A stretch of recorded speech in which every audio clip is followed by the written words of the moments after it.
It's interesting that as clinical trial researchers and as investigators, when we have a failure, meaning when we participate in the design and conduction of a trial that ends up for not finding the results that we were expecting, meaning negative trials, we tend to blame many things.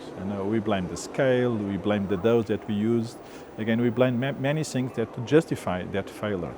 Again, when we are discussing, for instance, trials regarding the use of disease-modifying drugs for the treatment of Parkinson disease and even to other neurodegenerative diseases, my thoughts are that the main thing that we need is really compounds or interventions that work, that are really efficacious. So if we have a drug that is really efficacious, even if we recognize that sometimes it's not easy to document that disease-modifying effect, if they do that, we will capture that effect. So I think, of course, we do many tricks, we have many trial design methodology that we can apply from delayed start designs, from futility trials, but mainly what we need is to have, again, the right compounds.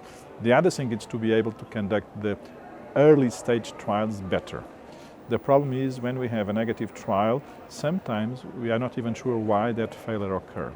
So we need to conduct good phase 1, good phase 2 trials, where we have the right biomarkers like treatment-related, target-related biomarkers that will help us, not just in designing better, the later phase 2 and then the phase 3, but also to be able to generate informative trials. So that's the other missing point that we have, really conducting more informative early stage trials.